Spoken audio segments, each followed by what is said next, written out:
Hello friends, स्वागत है आप सभी लोगों का हमारे चैनल क्विक स्टडी में। मैं इकबाल बेस्ट। इस वीडियो के माध्यम से दोस्तों आपके यहाँ पर कराऊंगा संख्या पद्धति के बारे में दोस्तों, अर्थात नंबर सिस्टम का भाग नंबर 2। इससे पहले दोस्तों आपका पार्ट नंबर 1 कराया था। यहाँ पर आप देखेंगे पार्ट नंबर 2 में संख्या पद्धति के जो महत्वपूर्ण क्वेश्चन आते हैं उनके आधार पर बात करेंगे। पहले वाले भाग में दोस्तों आपको महत्वपूर्ण वाला चैप्टर आपने ना देखा हो तो आप जरूर देख लें, क्योंकि वहाँ पर आपको सारे परिचय दिए हैं जो आपकी संख्या पद्धति में शुरुआती आपके नंबर पढ़ते हैं दोस्तों, प्राकृत हैं या फिर पूर्णांक हैं या फिर आप कहते हैं परमेय संख्याएं हैं, तो उनके बारे में आपको बताया है। उनको आप आराम से देख लेंगे। तो उनके आधार पर जो क्वेश्चन आते हैं दोस्तों उनको यहाँ पर आपको बताएंगे, और साथ में दोस्तों 1.1 के सारे क्वेश्चनों को भी आपको कराएंगे।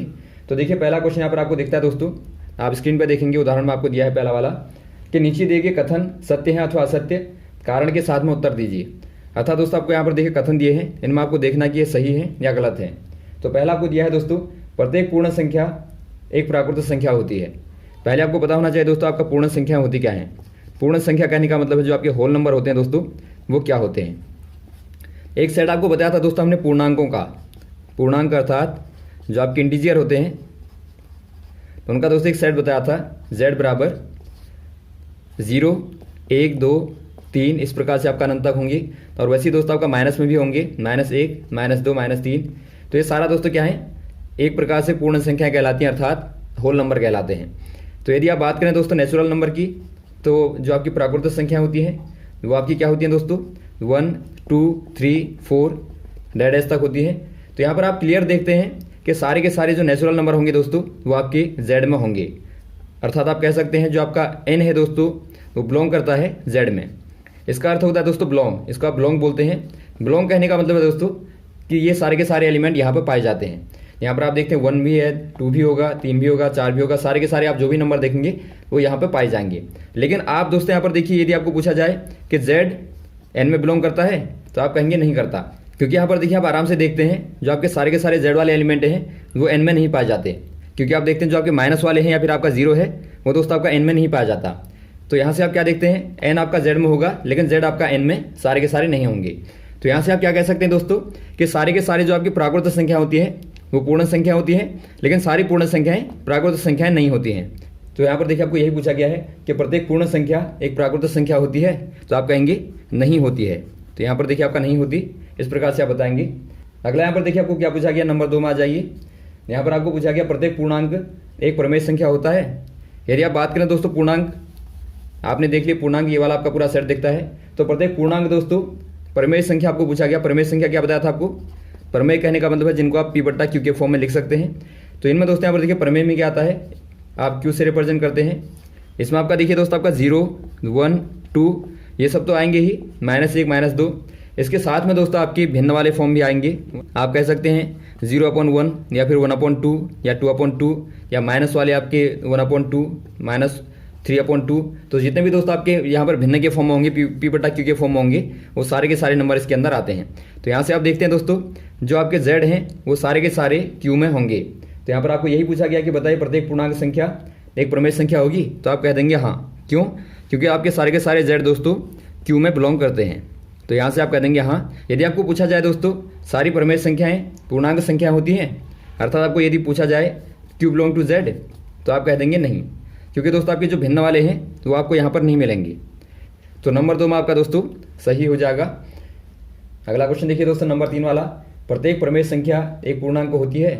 आपको बताना प्रत्येक प्रमेय संख्या आपने देख ली दोस्तों, ये वाली है, ये क्या पूर्णांक संख्या होती है। अर्थात आपको पूछा गया दोस्तों एक प्रकार से वही आपको बता दिया गया Q बिलोंग टू z, ये आपको बता दिया दोस्तों ये आपका नहीं होगा। क्योंकि आप देखते हैं सारे जो आपके भिन्न वाले होंगे दोस्तों, आप मान लीजिए 1/2 को ही ले लीजिए, तो ये दोस्तों आपका z में नहीं पाया जाएगा। क्योंकि z में दोस्तों सारे के सारे क्या होंगे, ये आपके होल नंबर होंगे, अर्थात एक प्रकार से आप कहेंगे पूर्णांक संख्या होती हैं, 1, 2, 3 टाइप की होती हैं। तो यहाँ पर आपका हो जाएगा नहीं। अगला एग्जाम्पल देखिए दोस्तों, बहुत ही बार पूछा जाता है, एग्जाम में हमेशा ही क्वेश्चन आता है दोस्तों। इसके आधार पर आपको पूछा गया है 1 और 2 के बीच की 5 प्रमेय संख्याएं आपको बतानी क्या होंगी। ये बहुत ही महत्वपूर्ण क्वेश्चन है, आप आराम से देखेंगे। 1 और 2 के बीच की 5 प्रमेय संख्याएं। प्रमेय कहने का मतलब आपको बता दिया गया दोस्तों ऐसे नंबर होते हैं जिनको आप P/Q के फॉर्म में लिखेंगे। तो आपने देखा था आपको जब हमने बताया था नंबर लाइन के बारे में, मान लीजिए यहाँ पर आपका 1 है, यहाँ पर आपका 2 है, तो 1 और 2 के बीच में दोस्तों अनंत अर्थात एक प्रकार से आप कहेंगे अपरिमित संख्याएं होती हैं जो कि दोस्तों आपकी प्रमेय संख्या होंगी। तो यहाँ पर देखिए आपको केवल 5 बतानी है, तो आप कैसे बताएंगे, आप दोस्तों 1 और 2 के बीच में पहले ले लेंगे पहला बिंदु, 1 और 2 के बीच का क्या हो जाएगा दोस्तों, 1 धन 2/2 अर्थात 3/2 आपका हो जाएगा। तो 3/2 दोस्तों आपका बिल्कुल यहाँ पर आएगा। तो पहला बिंदु आ गया। उसके बाद आप क्या करेंगे, इसके और इसके बीच का देख लेंगे। तो यहाँ पर आपका बिंदु है 3/2 और धन 1 कर देंगे, आप बट्टा 2 कर देंगे, तो आपको इनके बीच का मिल जाएगा।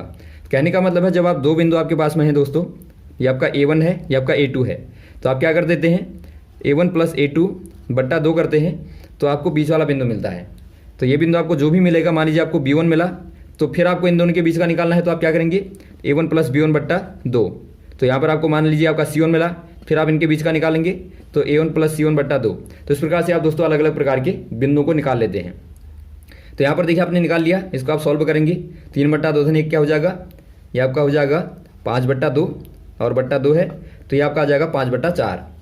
और वैसे आप यहाँ भी निकाल लीजिए इन दोनों के बीच का, ये आपका है 3/2, ये आपका है 3/2 और 2 के बीच का, तो यहाँ पर आपका हो जाएगा 3/2 धन 2/2। देखिए आपको बट्टा 2 ज़रूर करना है, क्योंकि बट्टा 2 करने का मतलब है दोस्तों आपने आधा कर दिया। तो यहाँ पर आपका क्या आ जाएगा, 7/4। तो यहाँ पर देखिए दोस्तों आपको 3 बिंदु मिल गए। उसके बाद आपको निकालना चौथा बिंदु। तो आप क्या करेंगे, आप इन दोनों के बीच का निकाल लेंगे। 1 धन 5/4 बट्टा 2 बराबर क्या हो जाएगा, ये दोस्तों आपका हो जाएगा 9/8।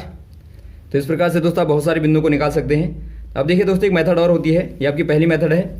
दूसरी वाली मेथड आपकी होती है, यदि आपको 1 और 2 के बीच के 5 नंबर बताने हैं, 5 संख्याएं बतानी है, तो आप क्या करेंगे, देखिए आप दोस्तों 1 और 2 को प्रमेय संख्या के फॉर्म में लिखेंगे, अर्थात P/Q के फॉर्म में लिखेंगे। और आपको ध्यान रखना जो आपका हर होगा दोस्तों, हर कहने का मतलब आपका जो Q होगा वो क्या होगा, 5 धन 1 अर्थात 6 आपका होगा। क्योंकि आपको 5 संख्याएं बतानी है, तो आप हर क्या लेंगे, हर को दोस्तों आप 1 बढ़ा के लेंगे। आप 1 बढ़ा के क्यों लेंगे दोस्तों, यहाँ पर देखिए यदि आपको 5 खंड करने हैं, 5 बिंदु निकालने हैं, 1 2 3 4 5, तो 1 2 3 4 5 6, तो आपको 6 का भाग देना पड़ता है।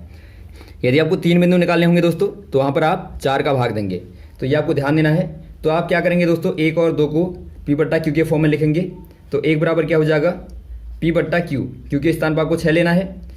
तो यहाँ पर देखिए दोस्तों आपका P के स्थान पर क्या आएगा, P के स्थान पर आपका 6 आएगा, क्योंकि जब आप 6/6 करेंगे तभी आपको 1 मिल पाएगा।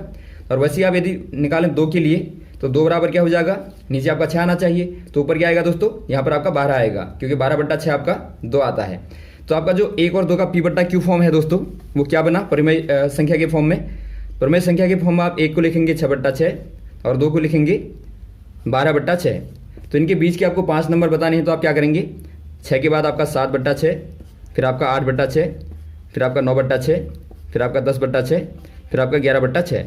तो 1 2 3 4 5 आपके पास में नंबर आ गए। तो यही दोस्तों आपके बीच के 5 प्रमेय संख्या हो जाएंगी।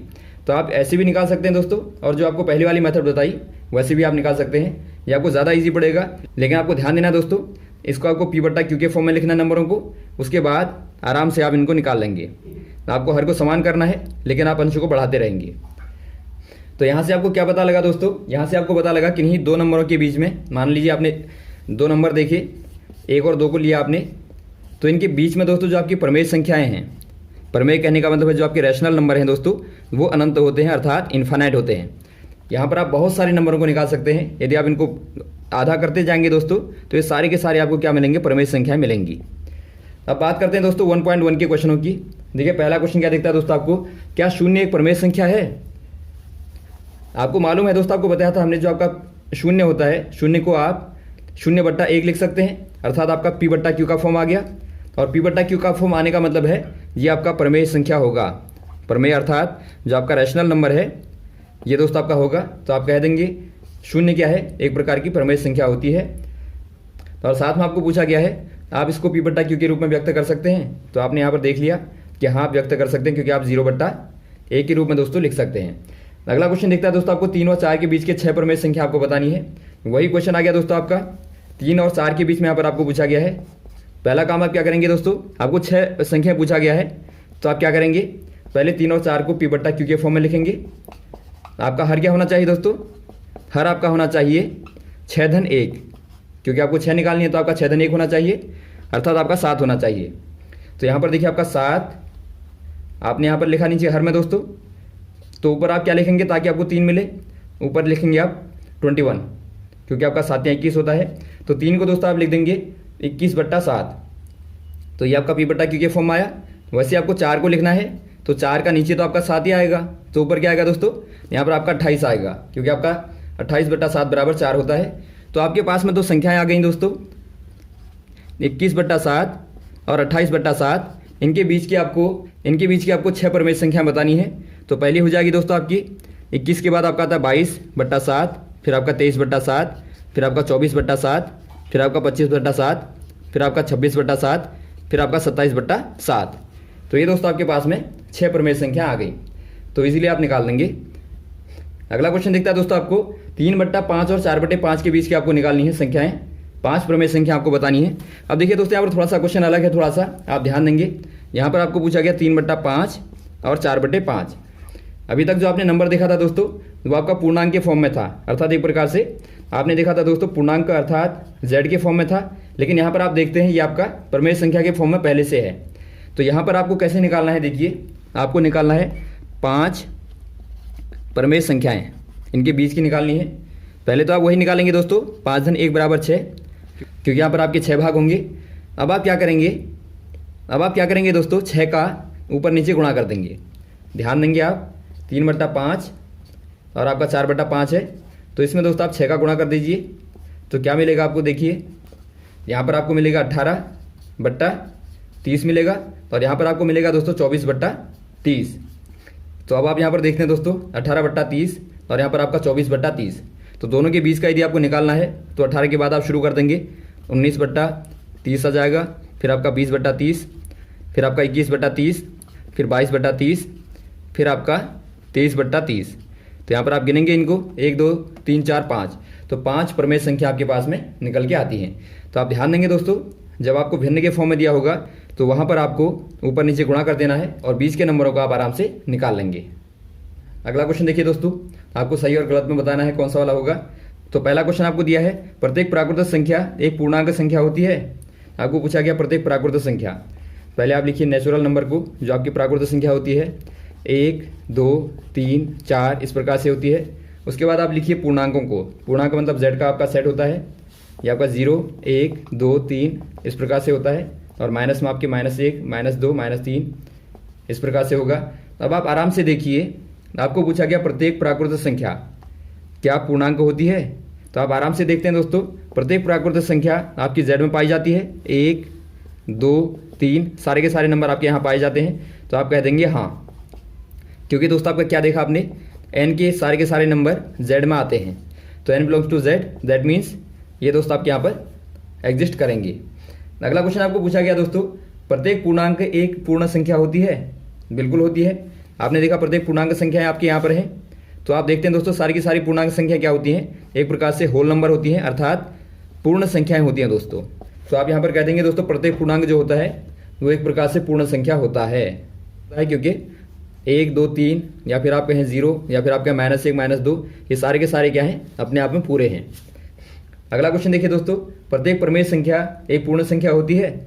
ये आपका बिल्कुल नहीं होगा, क्योंकि आप देखते हैं दोस्तों जो आपका प्रमेय संख्या होती है, प्रमेय कहने का मतलब है जो P/Q के फॉर्म में होती है, तो उसमें आप देखते हैं दोस्तों 1/2 है, 1/3 है। ये क्या है दोस्तों, एक प्रकार से ये आपकी आधी है, या फिर 1/3 है, या 1/4 कर देंगे तो आपका 1/4 हो जाएगा। तो ये क्या है दोस्तों, एक प्रकार से ये आपकी पूर्ण संख्या नहीं दिखती। तो आप कह देंगे प्रत्येक प्रमेय संख्या पूर्ण संख्या नहीं होती है। और वैसे दोस्तों यदि आप बात करें 1/1 या 2/2 या 4/2, ये सारी संख्या कैसी हैं दोस्तों, इनको आप हल करेंगे तो आपका 1 मिलेगा, 1 मिलेगा, 2 मिलेगा।